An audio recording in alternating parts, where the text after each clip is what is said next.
but as you were mentioning, it does leave him a little bit vulnerable in that mid lane.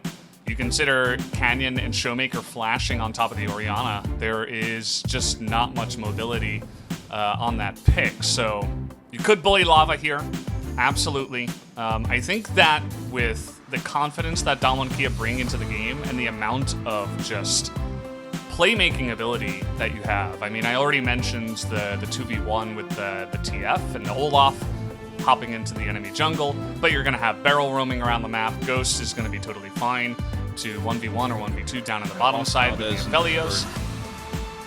Oh, he's back.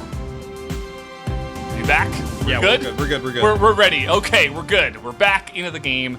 We got game number 1 here. Damwon Kia up against Fred at Brion. Well, meanwhile, big stun. Yeah, Hoya actually having a bit of trouble underneath this turret, getting poked out. Want to control these Drakes and get the objectives early on here. They're going to be able to take this before the Rift Herald even does spawn.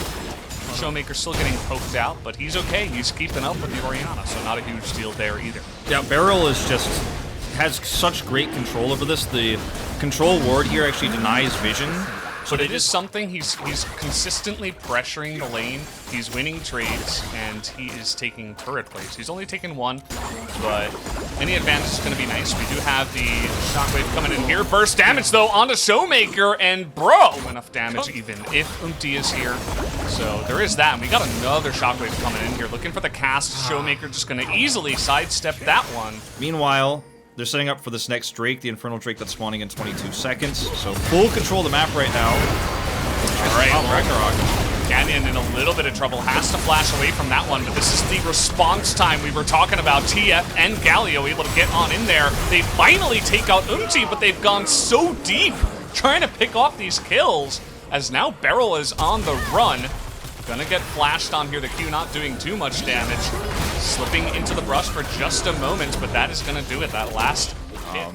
And you're gonna see, fortunately for Delight, a little bit of a fail flash there. Showmaker gets out of here as well. It's a very skirmishy fight. I don't know what was going on, but quick blue screen. We're back here killing the blue Drake. We got the engage. Khan looking to disengage now. The Drake essentially theirs for free. Fred and Brion not really able to open up that fight in terms. So looking for more. At least they'll be able to get some chickens, I suppose. And a nice little mid lane push at least. They're looking to take down this turret as okay. They'll trade 1 Ocean Drake plates. We're just playing a regular scrim. Let's not even think about who we're playing against, because they do have a real chance to take this game. Showmaker in a really rough spot there. He's able to dodge the cask, but he has to flash the collateral damage as he takes a little bit too much. And now take a look at this. Lava getting on top of Beryl, going to push him away. That can pull off a fight. And again, you got to be careful. You have to still pull this off very well. They're looking to zone Khan away. The flash comes in. Actually, the Kaisa. Henna is going to pull that off. In goes Delight. He's just going to get shredded through the Unbreakable Will as he is going to find Lava. There does Khan. In goes Showmaker looking to follow up. They have a lot of damage. A big shockwave, but he was exhausted. And here comes Henna shredding through the front line of Damwon Kia. And the follow-up from Umti is massive as they ace the side of Damwon Kia and totally sweep them up. And see what they have here, but I don't know about this. The clear is so fast for Fred and Brion as well with this insanely fed Henna. And I don't know, they've overextended, it looks like. Double taunt. And you can see they're trying to turn it around. Lava is getting burst down, actually. Canyon is going to get into that back line, but he is immediately going to get shredded. Delight will go down. But again, so many strong carries still left available on the backside. Umti's here, Henna's here. Fred and Brion to be challenging Damwon Kia. Bad timing on this stage. Okay, so they have a lot of Baron damage, but still a decent amount of poke is coming out from the side of Damwon.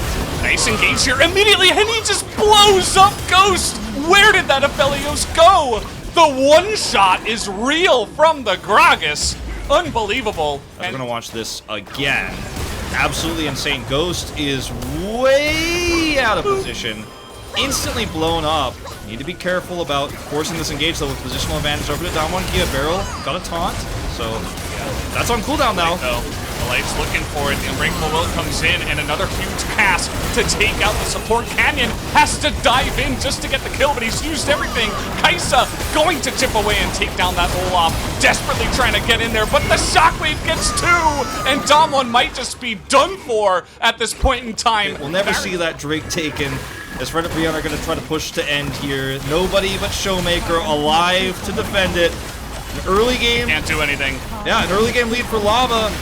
Oh, man. They've finally capitalized on much later.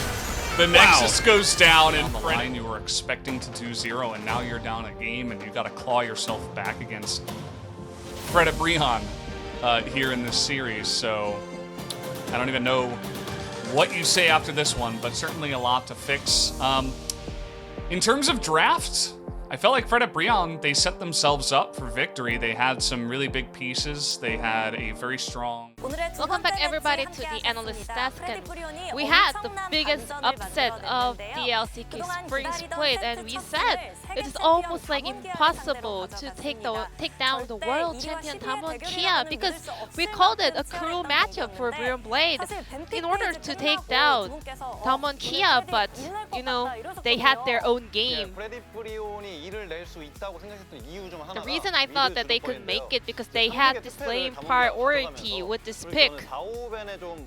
Twisted Fate came in as a B3 and R4 was Orianna. They banned down Syndra and Ornn in order to add more kind of power over to Lava. And Orianna was the key to this game. And she was doing so many work to block the plans on the side of Damwon Kia. Aphelios has to be paired up with Thresh, but this time around they tried it with Galio, but it didn't really look that strong. Maybe Samira could have been better for a partner for Galio. For Aphelios, well, Aphelios is not a champion that can like collapse onto the opponent and do massive damage. He has to be in a secure position in the back line. So Galio paired up with Aphelios was not the ideal choice for Damwon Kia.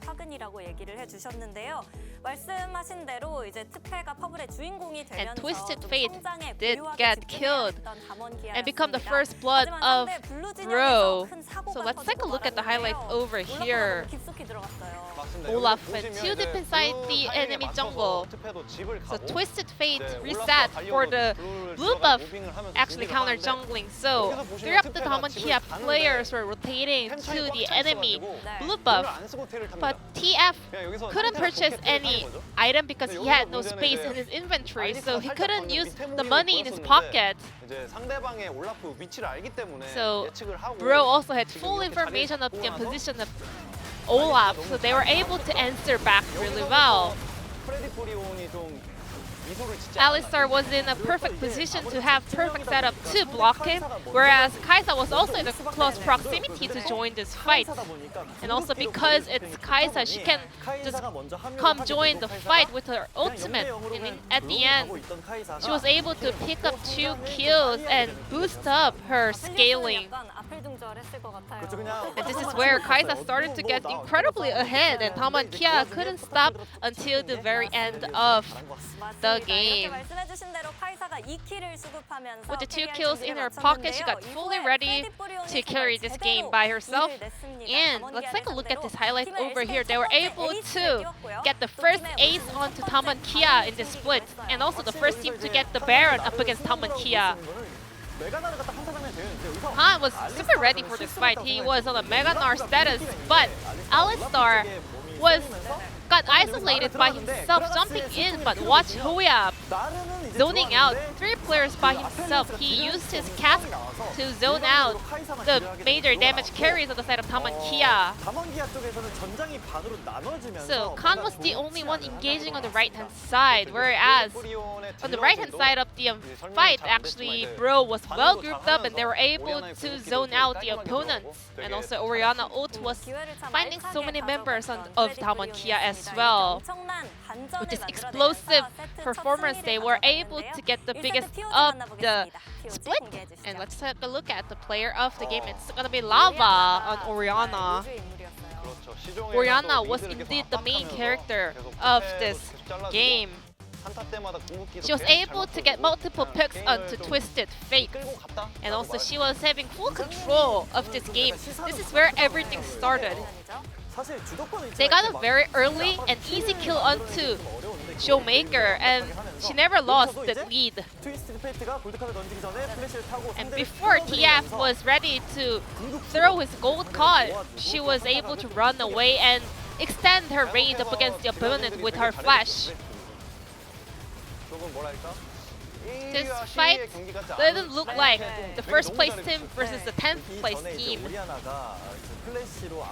And prior to this fight, she was able to force out a flash away from affiliates, so she was able to also be in a better position in this team fight.